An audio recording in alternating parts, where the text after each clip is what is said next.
OU Athletic Director Joe Castiglione reportedly retiring from his full-time role. This is according to ESPN insider Pete Thamel, and sources report Castiglione initiated the conversation about his retirement with school officials nearly a month ago. He's joining us now to talk about the departure of the longest tenured AD in major college sports.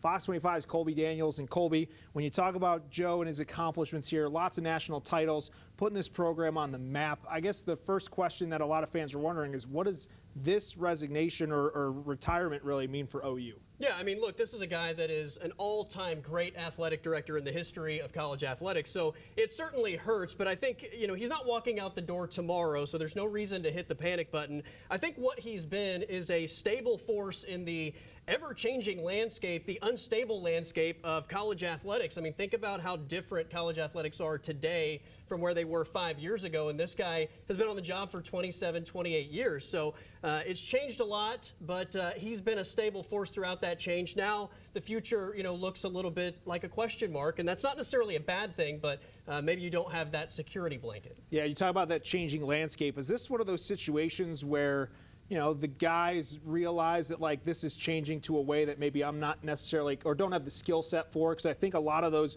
we'll say old school guys, for lack of a better term, right? They go like, this is not the skill set that I brought with me to this job, and I just don't have what they need now. Is it that kind of situation or something else? I don't know that it's that kind of situation per se, because the reality is nobody knows what college athletics is going to look like a year from now, much less 5 years from now. So to say that he doesn't have the skill set, nobody has the skill set, because we don't know what it's going to be. I do wonder if he has the energy to deal with, I think, having to pivot basically on a daily basis and evolve to the changes around college athletics. He may not have the energy to want to constantly be on the back foot and having to remodel the way that he does things. But I think from a skill set standpoint, he's probably as well equipped as anyone to continue going forward. But this, I would assume, absolutely plays a factor into the decision-making process. Yeah, we have heard that from some coaches, right, where they just go, man, this job is just not the same as it was before. It's a lot different than it used to be. So, do you want to completely evolve what you do, or have you done enough that you say, I'm happy with my resume and it's time to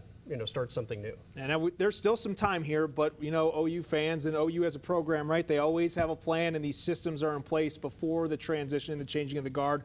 Any too early to tell names out there to fill the position that you know of? There are a few names that are floating around. I think the obvious, the betting favorite, if we were to place odds on this, would be Zach Selman, who spent, years under Joe Castiglione in Norman, and just a couple years ago was hired as the athletic director at Mississippi State. So he's kind of been groomed for the job. He now has a couple years of experience under his belt in the SEC. He's probably the guy that I would pinpoint as if I had to bet on it, that's who I'm going after. Ren Baker, another Oklahoman, West Virginia AD, would be on the list, I would assume, as would Kirby Hocutt, who spent time in Norman as well, the Texas Tech athletic director, who's done a great job with Texas Tech sports. So those would be the top favorites. And then I would say in-house Marcus Bowman would be one to pay attention to as maybe a dark horse. So what do you think of those guys or any other potential candidate? What do you think, with the way that everything's going now, the most important thing on their plate is going to be? Because this spans a huge deal, not just when you talk about the position of the school in some of those bigger sports, but all the other sports that are trying to develop and keep up, really. That's really the big thing with college athletics in general. Everybody's going to look at, I think, the job of an athletic director differently,